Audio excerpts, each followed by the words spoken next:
नमस्कार, मैं नरेंद्र तिवारी आपको नरेंद्र तिवारी IAS एकेडमी के YouTube चैनल में आपका हार्दिक स्वागत करता हूं और आपसे अनुरोध करता हूं कि आप मेरे YouTube चैनल को सब्सक्राइब करें तथा उसके पास में जो बेल है उसको आप दबा करके और इस चैनल को आप सब्सक्राइब करें ताकि आपको टाइम टू टाइम हमारे संस्थान के जो वीडियो जारी होंगे वो आपको उपलब्ध होते रहें। तो मैं आपसे निवेदन करूंगा कि आप इस YouTube चैनल को आप सब्सक्राइब करें। धन्यवाद। देखिए, मैं आज आपको स्टार्ट करने जा रहा हूं राजस्थान जीके। और राजस्थान जीके में जो पूरा जो इसका सिलेबस है उसको 3 भागों में बांटा गया है। राजस्थान जीके जो है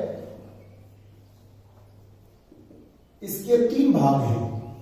3 भाग कौन कौन से हैं अभी मैं आज आपको इनिशियल तौर पर ये बातें समझा रहा हूं। हालांकि मैं आपको एक सूचना जरूर देना चाहूंगा कि मैं इस चैनल के माध्यम से आपको आपके कंटेंट से जोड़ने की कोशिश कर रहा हूं, न कि आपको पूरा डिस्क्रिप्शन इस चैनल पर आपको मिलेगा। आपको वो बेसिक जो फैक्ट्स हैं टॉपिक से रिलेटेड वे सभी आपको उपलब्ध होंगे और आप ताकि कंटिन्यूटी बना करके आगे अपनी अध्ययन कार्य को आगे बढ़ाते रहें। तो मैं आपको ये कहना चाहूंगा कि इस क्लास को किसी दूसरी कोचिंग संस्थान से कंपैरिजन नहीं करें। कृपया आप इसको ढंग से पढ़ें और समझें। धन्यवाद। देखिए, मैं आपको बताना चाह रहा हूं राजस्थान जीके को हम 3 भागों में बांट करके पढ़ते हैं। 3 भाग कौन कौन से हैं? एक तो राजस्थान का भूगोल, एक भाग है इसका राजस्थान भूगोल का, दूसरा भाग है राजस्थान इतिहास का और तीसरा भाग है राजस्थान संस्कृति का।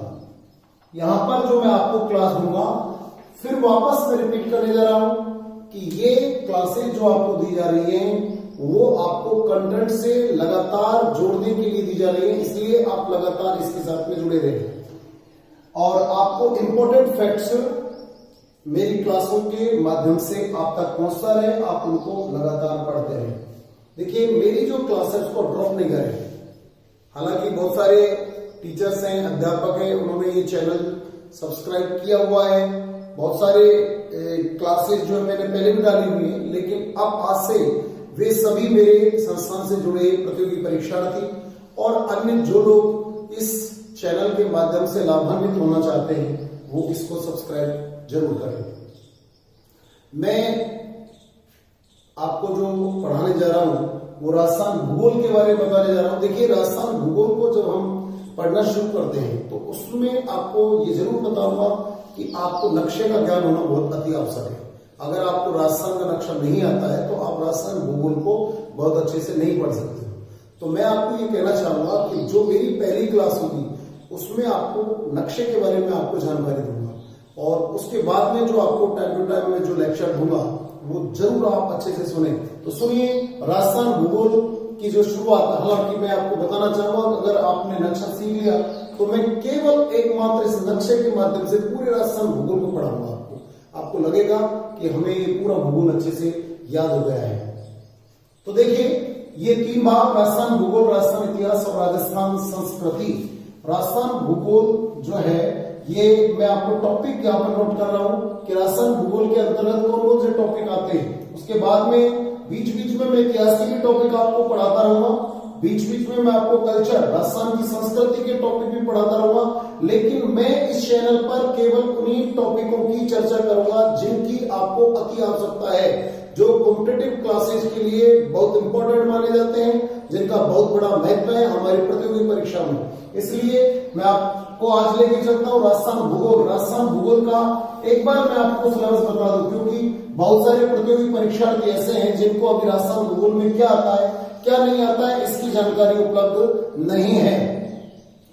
तो देखिए, राजस्थान भूगोल के लिए मैं आपको सबसे पहले जो टॉपिक बता रहा हूं, आपको सबसे पहले पढ़ना होगा राजस्थान का नक्शा। राजस्थान का नक्शा पढ़ने के बाद में मैं आपको राजस्थान के भौतिक प्रदेश पढ़ाऊंगा। राजस्थान के भौतिक प्रदेश बहुत अच्छा टॉपिक है। राजस्थान के भौतिक प्रदेश को अगर आपने अच्छे से पढ़ लिया तो आपको ये मान लीजिए नक्शे के साथ में भौतिक प्रदेश पढ़ लिए तो राजस्थान का पूरा भूगोल आपके 100% कंट्रोल में होगा। ये मैं आपको निसंदेह बताना चाहूंगा। भौतिक प्रदेश के बाद में राजस्थान की रिवर्स, राजस्थान की नदियां, इसके बाद में राजस्थान की झीलें। एक टॉपिक ये है राजस्थान की झीलें, जिनको हम दो भागों में बांट के पढ़ते हैं। राजस्थान की झीलें, राजस्थान की झीलों के बाद में नंबर 2, बेटा बाहर जाओ, मुझे डिस्टर्ब कर रहे हो, जाओ नीचे जाओ।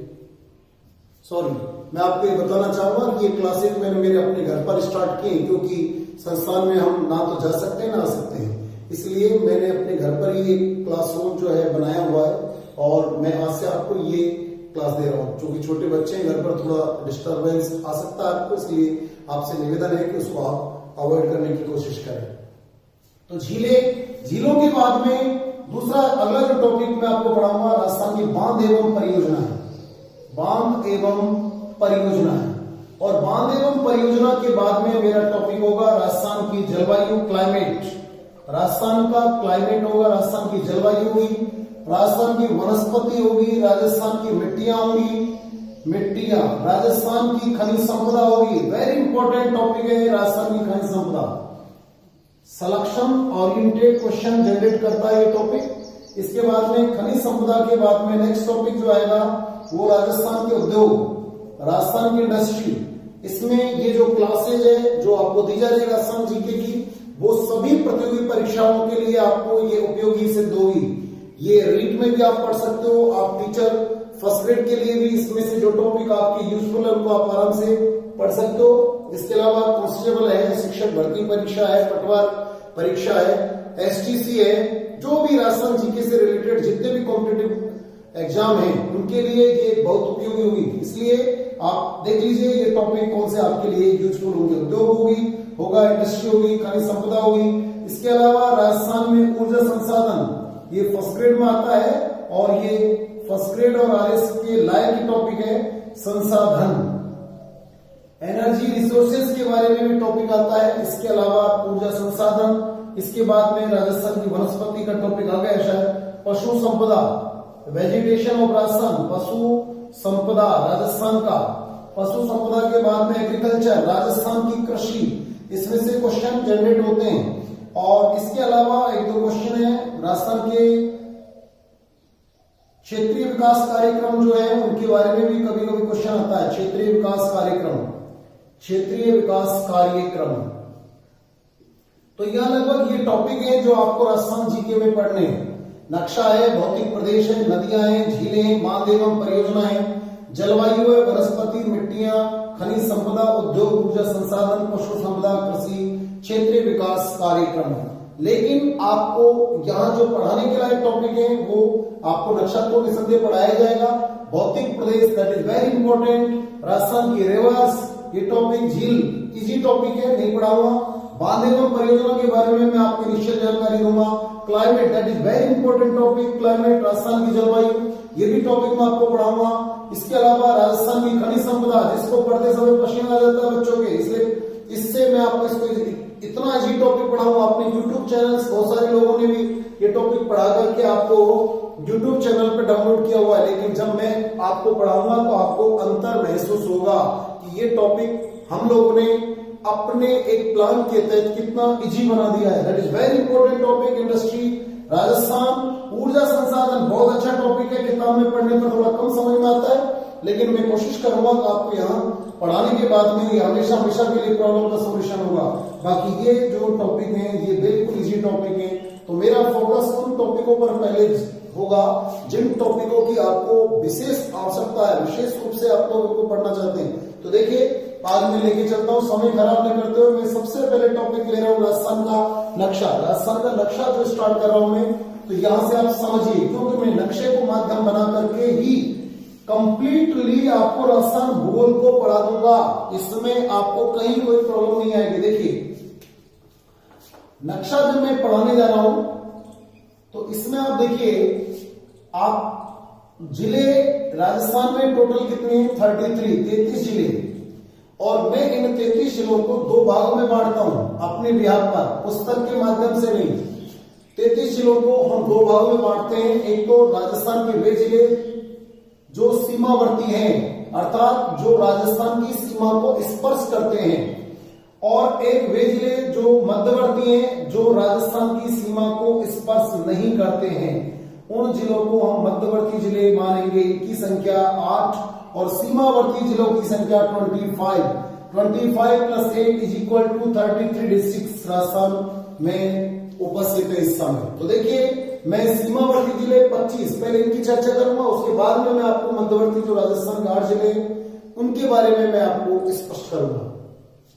तो यहां से आप समझने की कोशिश करें। आपको ये नक्शा मैं लगभग इस एक क्लास में कंप्लीट आपको लर्न करा दूंगा, याद करा दूंगा, और इसको जब भी आप पढ़े तो केवल इसी माध्यम से पढ़े जो माध्यम मैं लेके चल रहा हूं, इसी तरीके से पढ़े, इसी वे में पढ़े जो मैं आपको बोर्ड पर बताने जा रहा हूं। देखिए, ये राजस्थान की आउटलाइन है। इसको आप ऐसा नहीं है कि आप इसमें बिल्कुल नक्शा में से देख करके आप बनाने की कोशिश करें, आप आउटलाइन बनाएं, एक आइडिया ले लें। राजस्थान नक्शा लगभग राजस्थान की सीमा इस तरीके से बनी हुई है। ये जैसे मैंने आपको बनाया, ये राजस्थान के नक्शे की आउटलाइन है। अब देखिए, राजस्थान के वे जिले जो सीमावर्ती हैं, देखिए ये राजस्थान की सीमा है, इसको स्थलीय सीमा बोलते हैं। स्थलीय सीमा वो सीमा होती है जो जमीन से जमीन, स्थल से स्थल के बीच में बनी होती है। तटीय सीमा वो होती है, अगर राजस्थान में यहां जमीन होती, स्थल होता और इधर जल होता तो ये तटीय सीमा होती, लेकिन ये जमीन से जमीन के बीच में ये सीमा बनी हुई है, इसको हम स्थलीय सीमा बोलते हैं। तो राजस्थान की जो स्थलीय सीमा है, इस स्थलीय सीमा की जो लंबाई है ये 5920 किलोमीटर है, 5920 किलोमीटर है। आप 5000 नहीं बोल के 5920 बोले, 5920 इस तरीके से फिगर में बोले आप लोग, हजार लाख में इस तरीके से नहीं बोले। जैसे राजस्थान का जो पूरा एरिया है, राजस्थान का जो क्षेत्रफल है, आप इसको 342,239 वर्ग किलोमीटर बोले, यानी कि 3,42,239 ऐसे नहीं बोले। आप इनको राजस्थान के टेलीफोन नंबर मान ले, 342,239 वर्ग किलोमीटर है राजस्थान की का एरिया, राजस्थान का क्षेत्रफल। भारत का सबसे बड़ा राज्य हमारा राजस्थान।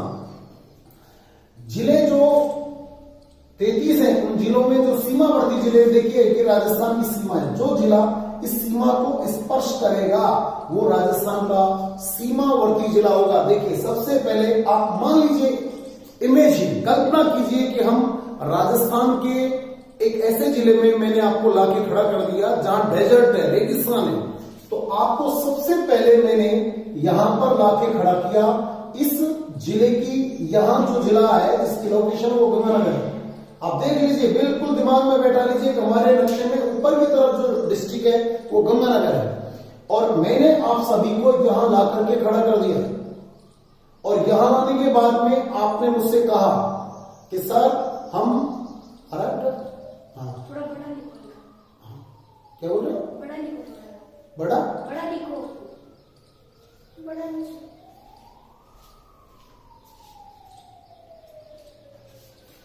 तो देखिए, नहीं ठीक है बेटा। तो देखिए, ये गंगानगर है, ये गंगानगर की पोजीशन है, और गंगानगर से हम जब आगे आते हैं तो ये जो डिस्ट्रिक्ट आता है ये बीकानेर, क्योंकि आपने मुझसे ये कहा गंगानगर में रेगिस्तान उतना अच्छा नहीं है सर जितना आप बोर्ड पर अक्सर चर्चा करते हो, इसलिए मैं आपको यह बताना चाहूंगा कि हम गंगानगर से आगे चलते हैं। हम बीकानेर में पहुंचे, बीकानेर में थोड़ा सा मरुस्थल थोड़ा ज्यादा था, किसके कंपैरिजन में, गंगानगर के कंपैरिजन में। आपने कहा सर उतना रेगिस्तान तो बीकानेर में भी नहीं है, इसलिए मैं आपको आगे लेके चला, और आगे लेके मैं पहुंचा आपको इस जिले में जो कि है जैसलमेर। राजस्थान का सबसे बड़ा जिला है जैसलमेर। इसमें जैसे ही आप एंटर होते हो बीकानेर से इधर आते हो तो यह पहुंचते पहुंचते भयंकर मरुस्थल के दर्शन होते हैं। आपने कहा सर ये तो बहुत जबरदस्त मरुस्थल है, लेकिन हम जिस मरुस्थल को देखने के लिए आए वो मरुस्थल हमको जैसलमेर में देखने को मिल रहा है। मैंने कहा ठीक है, और आगे बढ़िए। आप और आगे बढ़े तो आप जैसे ही जैसलमेर के मध्य में पहुंचे तो आपको बड़ी परेशानी होने लगी, क्योंकि यहां महान मरुभूमि है जिसको हम बोल सकते हैं राठी। क्या बोल सकते हैं इसको, राठी। महान मरुभूमि को हम राठी भी बोलते हैं। तो आपको राठी जो है, यहां पर राठ शब्द अलग है। राठ शब्द अलवर जिले के बहरोड वाले इलाके को कहा जाता है। लेकिन राठी शब्द हम जैसलमेर में मान मरुभूमि वाले एरिया को कहते हैं, इसलिए यहाँ पर जो गाय मिलती है उस गाय के नस्ल का नाम क्या हो गया? राठी गाय। Okay, yes. नेक्स्ट, अब हम जैसलमेर में आए, बहुत जबरदस्त गर्मी, बहुत परेशानी, आप आगे बढ़ते चले जा रहे हो, इसलिए आपने कहा सर कुछ भी हो, हमने मरुस्थल देख लिया, लेकिन ये तो बहुत भयंकर मरुस्थल है, हमने तो कल्पना भी नहीं की इस तरीके के मरुस्थल की, तो आप कैसे भी करके हमको इस मरुस्थल से आगे लेके चले। इसलिए मैं आपको जैसलमेर से आगे लेके चला और यहां पहुंचे हम बाड़मेर। ये हमारे नक्शे में बाड़मेर की लोकेशन है, जो कि बिल्कुल जैसलमेर के जस्ट नीचे है। बाड़मेर में मरुस्थल कम हुआ, थोड़ा सा कम हुआ, गर्मी से आपको कोई निजात नहीं मिली, लेकिन फिर भी मैं आपको कंटिन्यूटी में आगे बढ़ाता हूं, तो हम पहुंचे कहां? जालौर। बाड़मेर के जस्ट बाद जालौर डिस्ट्रिक्ट आता है, ये जालौर में आ गई। जालौर में आते आते जालौर जैसे समाप्त होता है तो ये मरुस्थल यहां पर भी समाप्त हो जाता है। यही सवाल पटवार भर्ती परीक्षा में, यही सवाल फर्स्ट ग्रेड में पूछा गया था, कथन और कारण बनाकर भी पूछ लेता है। कई बार क्वेश्चन में 3-4 कथन दे देगा और आपसे पूछेगा कि दिए गए कथनों में से कौन सा कथन असत्य है या कौन से कथन सत्य है। तो ये जो मैं आपको पढ़ाने जा रहा हूं और पढ़ा रहा हूं आपको नक्शे में, ये बिल्कुल क्लियर होना चाहिए। आजकल नक्शे में से 2 सवाल पूछ रहा है, 3 भी आ जाते हैं, सेकंड ग्रेड में कई सवाल पूछेंगे, अभी जो लेटेस्ट कंपटीशन हो रहे हैं उनमें भी 1-2 सवाल जरूर पूछ रहा है। तो नक्शे की नॉलेज आपको जरूर होनी चाहिए। ये मेरा लगभग मैं 20 साल से ये राजस्थान जीके पढ़ा रहा हूं, तो मेरा तजुर्बा है कि बच्चे को सबसे पहले राजस्थान जीके पढ़ते समय राजस्थान का जो मैप है, राजस्थान का जो नक्शा है, ये बहुत अच्छे से लर्न होना चाहिए। इसकी लोकेशन, एक एक जिले की लोकेशन आंख बंद करके, और आप उसको सोचे कि सबसे ऊपर गंगानगर है, उसके नीचे बीकानेर है, बीकानेर के बाद में हम जैसलमेर में आए, जैसलमेर से नीचे हम बाड़मेर में आए, उसके बाद जालौर में आए, जालौर के बाद में रेगिस्तान आगे बढ़ने से रुक गया। क्यों रुका? ये सवाल जनरेट होता है यहाँ पर। इसका कारण है अरावली पर्वतमाला यहां पर आ चुकी है, अरावली पर्वतमाला। अब रेगिस्तान इस अरावली पर्वतमाला को लांघ के आ नहीं सकता, तो राजस्थान के रेगिस्तान को पूर्व दिशा में बढ़ने से जिसने रोका है वो भौतिक घटक कौन सा है? वो भौतिक घटक है अरावली पर्वतमाला। ये एक ऐसी फिजिकल स्ट्रक्चर है जिसने रेगिस्तान मार्च को आगे बढ़ने से या रेगिस्तान के पूर्वीकरण को अवरुद्ध कर दिया। ये शब्द विशेष रूप से ध्यान दें, कहीं किसी कंपटीशन में पूछा जाता है कि रेगिस्तान के पूर्वीकरण को अवरुद्ध करने वाला राजस्थान का भौतिक घटक कौन सा है, तो उसके लिए मैं आपको बताना चाहूंगा अरावली। या रेगिस्तान मार्च को प्रतिरोधित करने वाला घटक कौन सा है, तो भी मैं बताऊंगा आपको क्या? अरावली। तो कुल मिला के आपके दिमाग में शब्दों के जाल में नहीं फंसे, बात वही पूछेगा जो मैं आपको बताने जा रहा हूं कि रेगिस्तान को पश्चिम दिशा से पूर्व दिशा में आगे बढ़ने से जो रोका है वो किसने रोका है? वो अरावली है। अरावली के बाद में हम इस अरावली को लांघ के आगे बढ़ते हैं। अब चूंकि हम पश्चिम दिशा में घूम रहे थे अभी तक, और इस अरावली की वजह से हम पूर्वी दिशा में आ गए, यानी कि पूर्वी राजस्थान में आ गए। तो सबसे पहले चूंकि जालौर में आपको बड़ी गर्मी लगी, थोड़ा पेड़ पौधे मिले, आपने थोड़ी राहत की सांस ली, उसके बाद में आपने कहा देख सक यहाँ कोई हमने सुना है कि कोई ऐसा भी डिस्ट्रिक्ट है जो गर्मियों में भी ठंडा रहता है। तो मैंने कहा बिल्कुल अगला डिस्ट्रिक्ट वही है, वही जिला है अगला। तो आगे हम चले तो देखिए यहाँ पर एक छोटा सा जिला मिला आपको, ये जिला है सिरोही।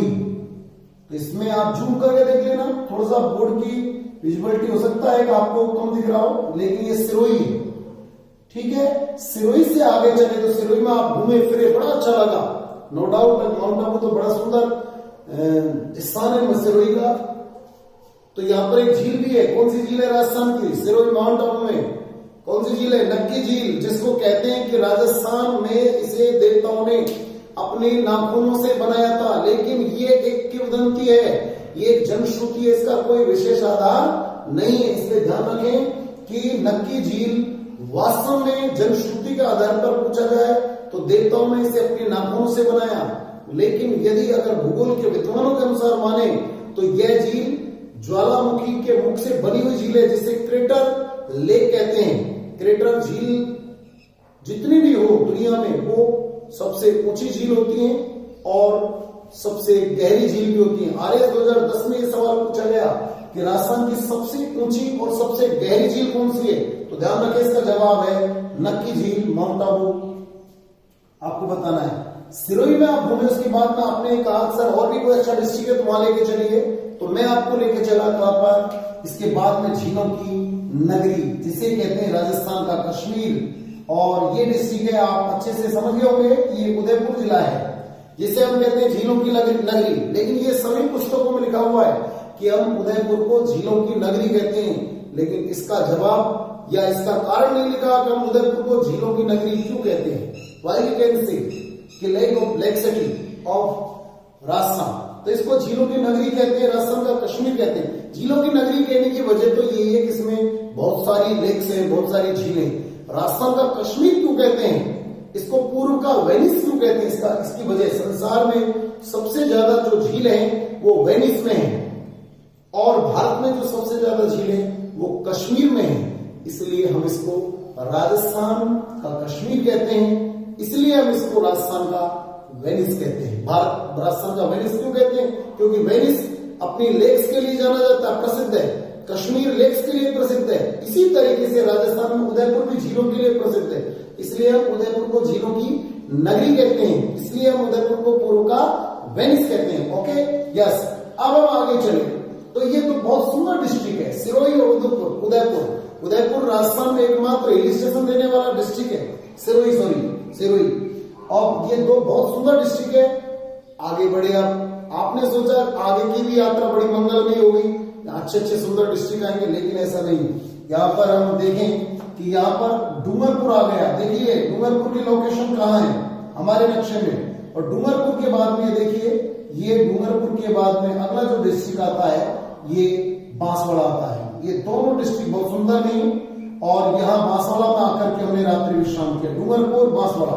अब देखिए मैं आपको वापस एक बार रिमाइंड कराना चाहूंगा, सबसे पहले आप गंगानगर में थे, उसके बाद में गंगानगर में आप खड़े हो गए। अब मेरी उंगली के हिसाब से आप देखें, आप सबसे पहले गंगानगर में थे, यानी कि हमारे नक्शे में बिल्कुल टॉप पर जो पोजीशन है वो गंगानगर की है।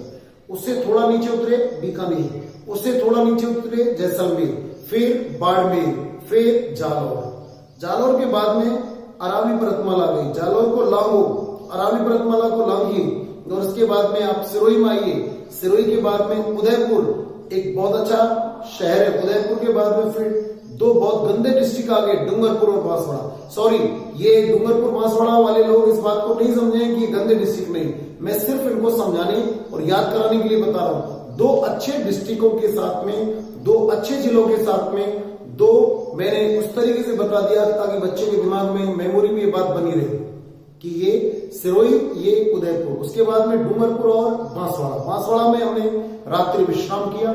लेकिन रात्रि विश्राम से पहले मैंने आपसे फिर एक बार हिसाब लिया कि आपकी यात्रा कहां से शुरू हुई और अब तक आप कौन कौन से जिलों से पार होकर आ चुके।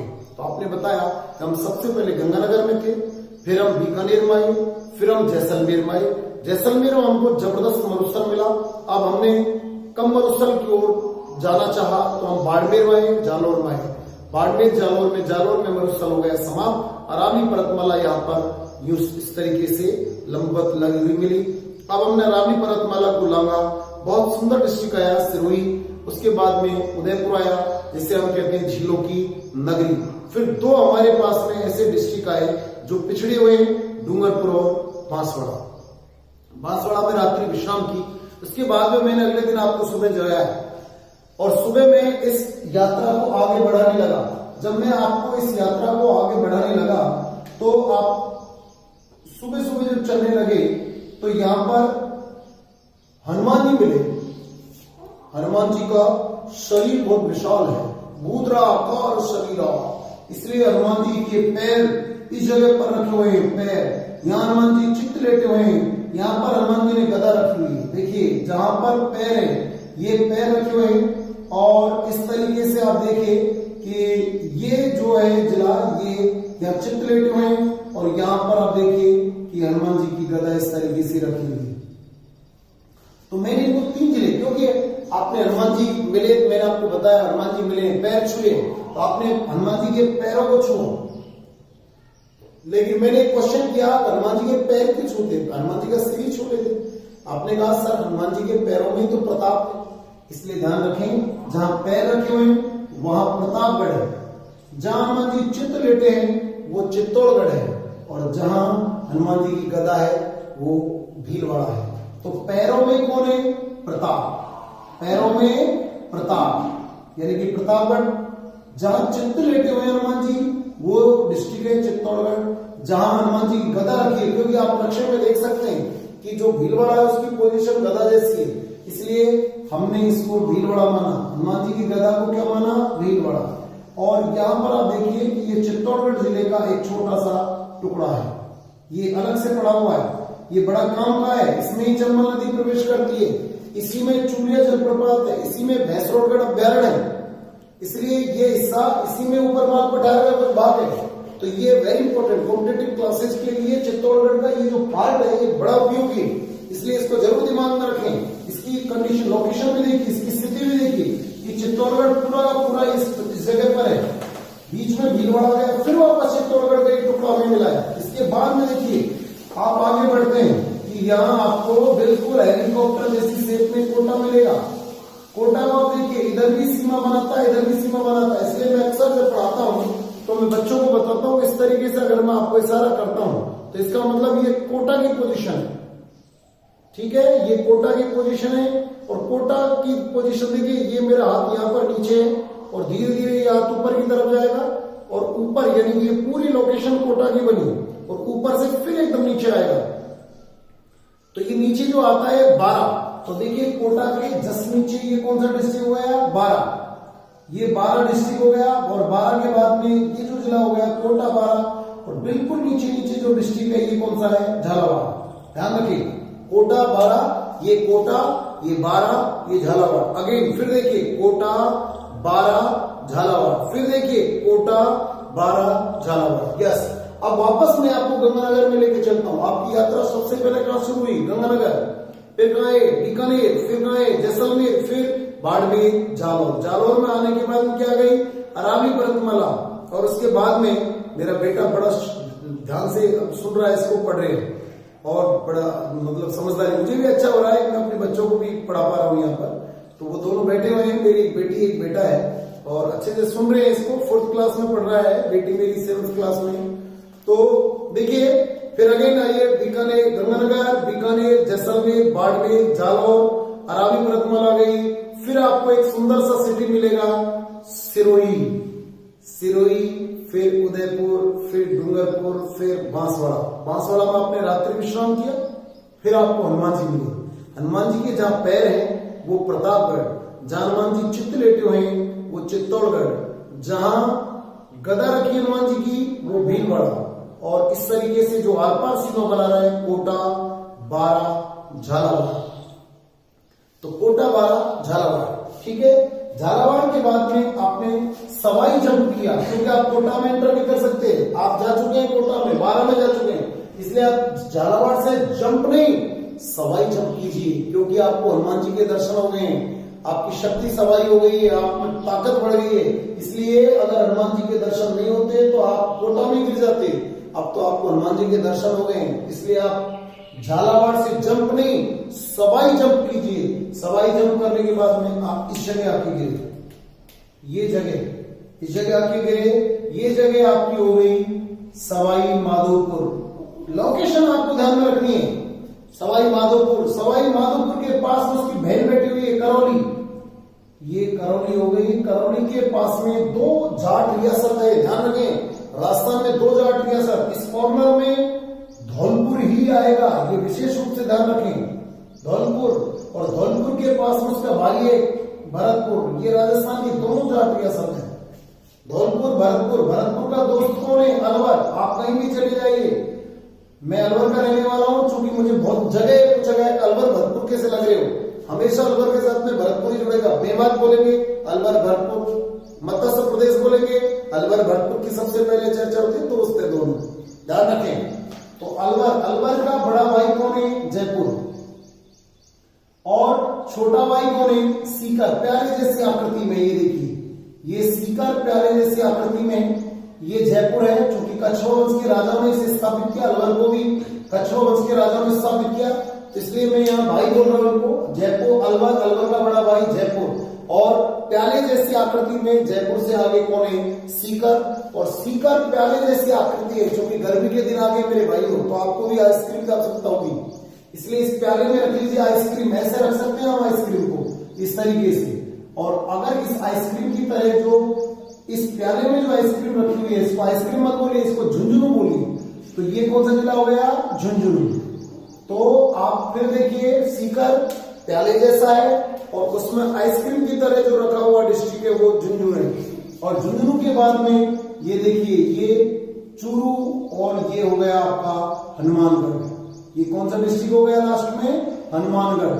तो देखिए राजस्थान के ये 25 जिले हैं जिनको मैं सीमावर्ती जिले बता रहा हूं आपको, ये मैंने आपको बताए हैं। तो देखिए अगेन मैं बोल रहा हूं, सबसे पहले गंगानगर में थे, उसके बाद में मरुस्थल अच्छा नहीं लगा तो हम बीकानेर में आए, क्योंकि जब कोई जगह अच्छी नहीं लगती तो हम सोचते हैं कहीं और चलते हैं। इसलिए गंगानगर से हम चले बीकानेर, बीकानेर से चले हम जैसलमेर, जैसलमेर से चले बाड़मेर, बाड़मेर से चले झालावाड़, अरावली पर्वतमाला गई, अरावली को हमने लांघा, सिरोही में आ गई, बहुत अच्छा डिस्ट्रिक्ट। उसके साथ में एक और सुंदर डिस्ट्रिक्ट जुड़ा हुआ है, सिरोही के बाद में उदयपुर, उसके बाद में डूंगरपुर और बांसवाड़ा।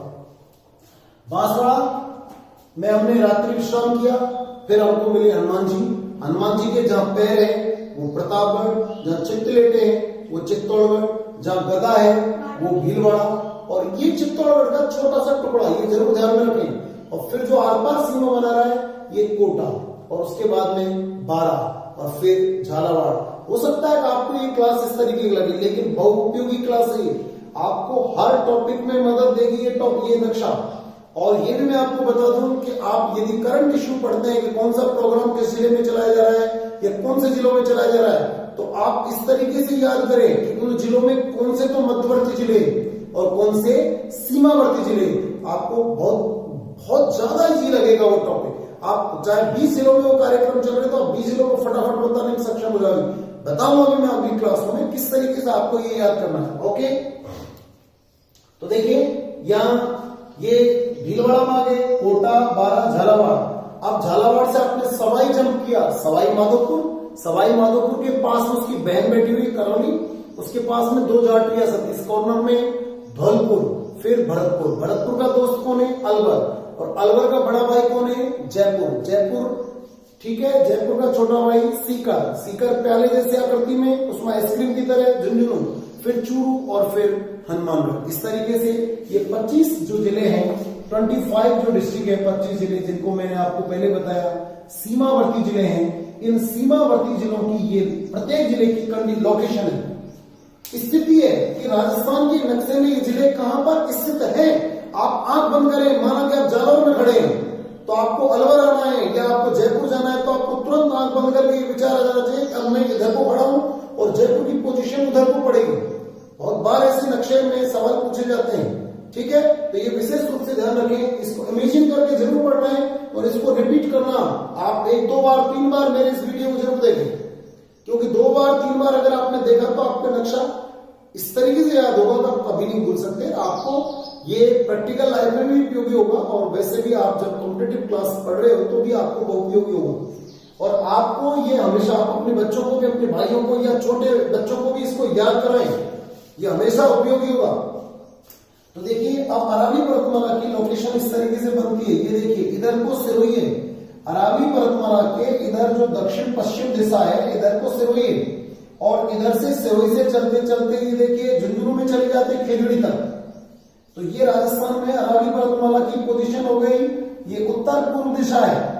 राजस्थान में ये उत्तर पूर्व दिशा है, तो अरावली पर्वतमाला राजस्थान में दक्षिण पश्चिम से उत्तर पूर्व की ओर कर्णवत फैली हुई है। जैसे कर्ण खींचा जाता है ना गणित में, तो इस तरीके से मैथ्स में, तो ये यहां पर भी मैंने कर्ण की भांति लाइन बनाई जिसको हम अरावली पर्वतमाला बोलेंगे, अरावली माउंटेन, ठीक है। लेकिन अरावली पर्वतमाला के बनाने से राजस्थान के 2 पार्ट हो गए, ये पश्चिम राजस्थान और ये पूर्व राजस्थान।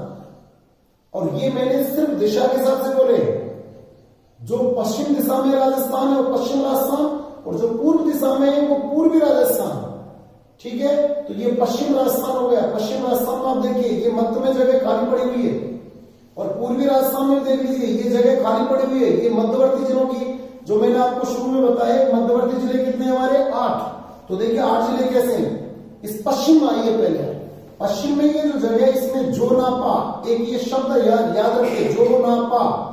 जो नापा का मतलब जोधपुर, नागौर, पाली, ये 3 आपको मैं मध्यवर्ती जिले बता रहा हूं। इसके बाद में अलवर की शरण में बैठा हुआ है कौन, दौसा, ये भी ध्यान रखें। अलवर की शरण में कौन है, दौसा। अब देखिए भीलवाड़ा, भीलवाड़ा गदा है, हनुमान जी सो रहे हैं इस गदा को रख करके। 4 जिले इस गदा को चुराने की कोशिश करते हैं। कैसे कोशिश करेंगे, राइट साइड से ये जो जगह है, ये राइट साइड से राजसमंद इस गदा को चुराने की कोशिश कर रहा है, उसको खींच रहा है, मैं लेके जाऊंगा क्योंकि हनुमान जी सो रहे हैं। और राजसमंद डिस्ट्रिक्ट है, और इसके अलावा इसके हेड को, इस गदा का जो ऊपर का हिस्सा है, इसको पकड़ा हुआ है अजमेर ने। देखिए ये भीलवाड़ा यानी कि गदा, Bhilwara not Bhilwara, this is Hanuman ji की गदा। तो इसको, इसका जो हेड पकड़ रखा है वो किसने पकड़ रखा है, अजमेर ने। तो ये अजमेर की पोजीशन हो गई। और अजमेर के बाजू में एक मुस्लिम रियासत है टोंक, जो कि हनुमान जी में यानी हिंदू धर्म के देवी देवताओं में विश्वास कम करते हैं। और ये चूंकि मुस्लिम रियासत है, इसलिए हनुमान जी की गदा को चुराने का कोई बहुत ज्यादा प्रयास नहीं कर रहा है, इसलिए टॉक तो इसको थोड़ा सा यूं पकड़ के खींचने की कोशिश कर रहा है। तो ये लेकिन टॉक है, थोड़ा याद रखने की वजह से मैं ये चीजें बता रहा हूं आपको। तो अजमेर के बिल्कुल बाजू में कौन है, टोंक, और टोंक के बिल्कुल नीचे बूंदी है। बूंदी, ये देखिए बूंदी की लोकेशन क्या है। बूंदी वैसे लगती है ऐसे जैसे इसने सीमा बना रखी है, लेकिन देखिए बूंदी के बिल्कुल नीचे टक्कर में जो आरा डिस्ट्रिक्ट के चित्तौड़गढ़ का वो पार्ट है जो चित्तौड़गढ़ जिले से अलग हो पड़ा है, जिसमें चंबल नदी प्रवेश कर रही है, चंबल नदी इस तरीके से। तो यहां पर आप ये देख सकते हैं कि ये लोकेशन बनती है चंबल नदी जैसे राजस्थान में आती है इस तरीके से। देखिए चंबल नदी की लोकेशन इस तरीके से बनती है, मध्य प्रदेश से आती है, इस तरीके से आती है, इस पार्ट में जाकर के कोटा और बूंदी को हल्का से स्पर्श करते हुए ऐसे निकल के मध्य प्रदेश राजस्थान की सीमा बनाती हुई आगे बढ़ती है। हालांकि चंबल नदी वगैरह के बारे में आपको डिटेल जो पढ़ाऊंगा वो आगे पढ़ाऊंगा। अभी क्या है, थोड़ा सा एक दूसरे में इच अदर आपस में एक मिक्सिंग हो जाएगी और आपको एक प्रॉब्लम क्रिएट होगी, इसलिए आप आराम से 1 by 1 मतलब आप आराम से पढ़िए, एक एक टॉपिक को अलग अलग करके पढ़िए, आपको कहीं कोई समस्या का सामना नहीं करना पड़ेगा। ठीक है, ओके। तो देखिए ये हमारा राजस्थान का नक्शा, इसमें मध्यवर्ती जिले में आपको अभी कैलकुलेट कीजिए 1 2 3 4 5 6 7 और 8। तो ये हमारा राजस्थान का नक्शा है। मैं चाहूंगा आज का मेरा ये जो वीडियो है इसमें केवल आप इस नक्शे को आप प्रैक्टिस करें। आपको 2-3 बार आपको ये वीडियो देखना चाहिए ताकि आप इससे लाभान्वित हो सके। अगली क्लास के लिए मैं आपको कल आपको उपस्थिति दूंगा। आप धन्यवाद। हाँ, 1 मिनट के लिए मैं और आपको बताना चाहूंगा कि हमारे सभी एक्सपर्ट्स हैं, जो हिंदी है, इसके अलावा हिस्ट्री है, इसके अलावा और भी जो टीचर्स जो हमारे पास है जनरल साइंस वगैरह के, उन सभी टीचरों की क्लास आपको मिलती रहेगी। क्योंकि लॉकडाउन का समय चल रहा है, आप भी घर से बाहर नहीं निकले, और चूंकि मैं भी कोचिंग संस्थान में नहीं जा पा रहा हूं, इसलिए मैंने अपने कमरे पर ही, यहाँ घर पर ही रहते हुए और एक रूम अलग से एक क्लासरूम बनाया और आपको लाभान्वित करने के लिए। पता नहीं लॉकडाउन का अभी कब तक चलेगा, और मैं आपसे ये उम्मीद करता हूं कि आप भी अपने घर से बाहर नहीं निकले ताकि आप स्वस्थ रहें और आपका परिवार स्वस्थ रहे। ये मेरी आपसे एक अपील है। या आप ये मान लीजिए जो विद्यार्थी मुझसे प्रत्यक्ष रूप से जुड़े हुए हैं, मैं उनको ये स्पेशली हिदायत दे रहा हूं कि वो अपने अध्यापक, अपने टीचर, अपने सर की बात को मानते हुए, कुछ मेरी आज्ञा का पालन करते हुए आप लोग अपने आप को होम आइसोलेशन में जरूर रखें ताकि आपका परिवार सुरक्षित रहे। आप रहें तो मैं भी रहूंगा, हम सब रहें, ये सबके लिए अच्छा है। धन्यवाद।